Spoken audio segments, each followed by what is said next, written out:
You're watching South Asia Newsline, and here are the top stories we are tracking for you on Monday, the 7th of July. PM Modi urges stronger BRICS cooperation, responsible AI governance. India maintains neutrality as China Dalai Lama differ on reincarnation rights. And PoJK residents grapple with cracked roads, broken promises.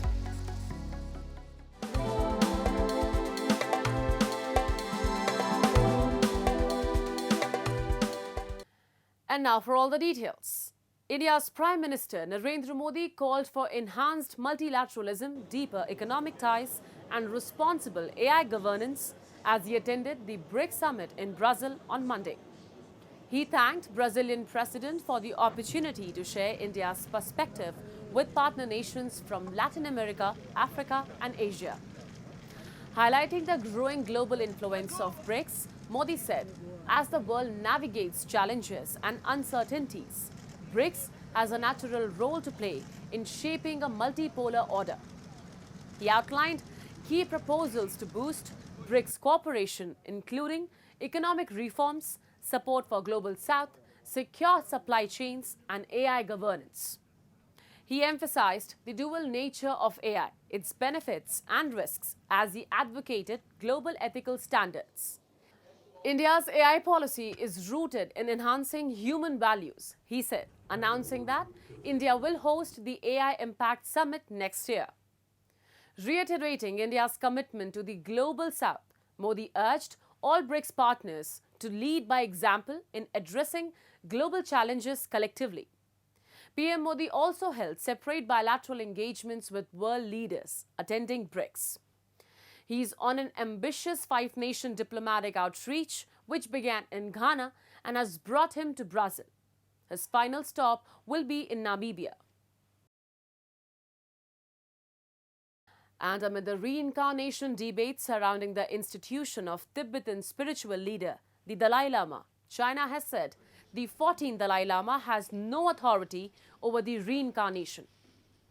In a post on X, Chinese ambassador to India, Xu Fiyong, said the spiritual leader is part of long-standing historical tradition and religious succession, which neither began with the 14th Dalai Lama nor will end due to him.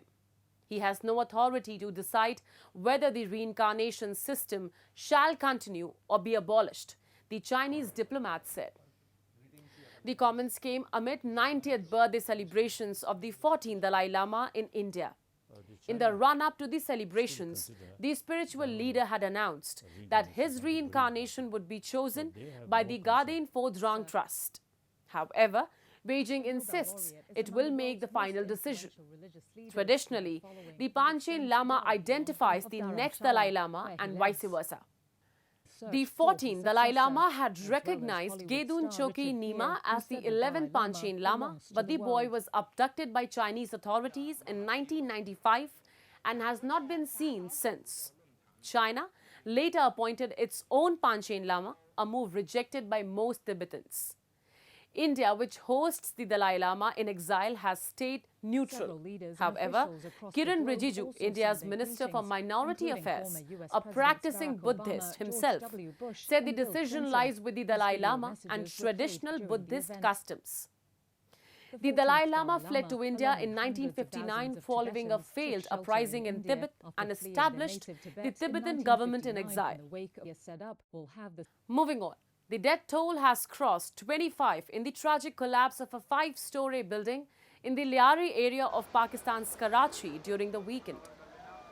The building had been declared uninhabitable by the government authorities previously, and despite continuous warnings and notices issued by the Sindh Building Control Authority, families continue to live in the building, which has now completely collapsed. As per the Edhi Rescue Service, 5 people were injured and so far 27 bodies had been recovered, including 15 men, 9 women and 3 children aged 13, 10 and 1, the Dawn News reported. All victims were transported to the Civil Hospital, Karachi. Sindh Chief Minister Murad Ali Shah noted that collapsed structure was only recently constructed and appeared to lack proper approvals. He added that many people face economic hardship, forcing them to live in unsafe conditions. Lyari के अंदर एक रिहाइश पजीर building थी जिसपे government ने जो local इलाका मकीन बता रहे हैं, लोकल्स बता रहे हैं, वो ये बता रहे हैं कि गवर्नमेंट ने SBCA के तहत जो है वो नोटिस भी इशू किए थे कि बिल्डिंग रहने के काबिल नहीं है और इसमें आधी बिल्डिंग जो है वो खाली भी हो चुकी थी और आप मेरे अकब में देख रहे होंगे कि बिल्डिंग गिरी है, इसके ऊपर रेस्क्यू का काम जारी है. And in Pakistan-occupied Jammu and Kashmir, the scenic area of Dana Kacheeli remains neglected despite its natural riches. Locals are now raising their voice against decades of infrastructure failure and official apathy. Despite its scenic charm and rich tourism potential, Dana Kacheeli in Pakistan-occupied Jammu and Kashmir continues to suffer from crumbling infrastructure and government neglect. Locals allege that the Pakistan-backed administration has ignored the region's basic needs for decades. The area is known for its cool climate and lush forests, but remains deprived of essential amenities like proper roads and clean drinking water. Chhatar class से लेकर डना पहुंचने तक मुझे बहुत तकलीफ महसूस हुई कि सड़क की इंतहाई खस्ता हालत है और जो है वो सड़क की तरफ ऐसे लगता है जैसे 35 साल से किसी ने तवज्जो नहीं दी और ये सड़क पता नहीं ये लोग कैसे सफ़र करते होंगे. खुद जनाब स्पीकर अगर तशरीफ़ लाते हैं तो वो कैसे तशरीफ़ लाते होंगे. तो मैं यहाँ से ये पैगाम देना चाहता हूँ हुकूमत आज़ाद कश्मीर को कि आप जहाँ और बहुत सारे इलाकों में सड़कें बना रहे हैं, इस खूबसूरत सियाती मकाम की सड़क की तरफ भी तवज्जो फौरी तौर पे दी जाए. ये ज़रखेज़ मट्टी जो है सेब के बागात हैं इधर और ये इतनी ज़रखेज़ है कि ज़ाफ़रान और गंदम और बाकी फसलें जो है यहाँ पैदा होती हैं. तो इस इलाके पर अगर तवज्जो दी जाए तो जो टूरिस्ट आएगा उसकी आमदन से भी हुकूमत को जो है ना वो बहुत फ़ायदा पहुँचेगा. Residents say Pakistan continues to exploit the region's resources while ignoring its development needs. Despite tall claims, the neglect of PoJK's infrastructure, agriculture and tourism potential reflects Islamabad's ongoing disregard for its people. And days after, Adani Green Energy withdrew from 2 energy projects over renegotiation of the terms of the project by the Sri Lankan government, the Indian multinational has asked to reimburse the initial cost incurred by the company, Lankan media outlet Daily Mirror has reported.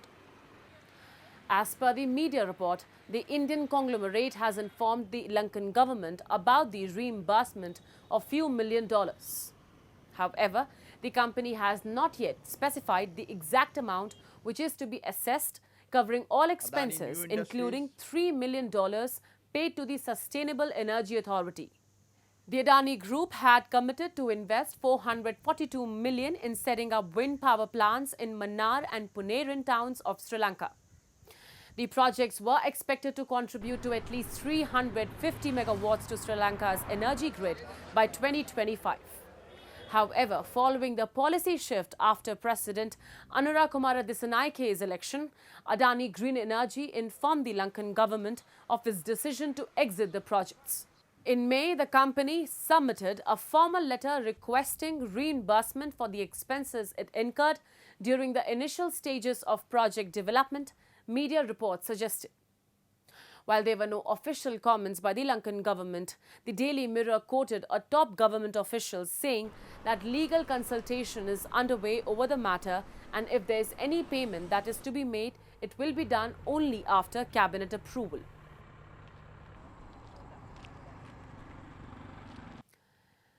As per the political turmoil in Nepal seems to deepen, the Nagarik Unmukti party has decided to walk out of Prime Minister KP Sharma Oli-led ruling alliance following the removal of its minister from a provincial government.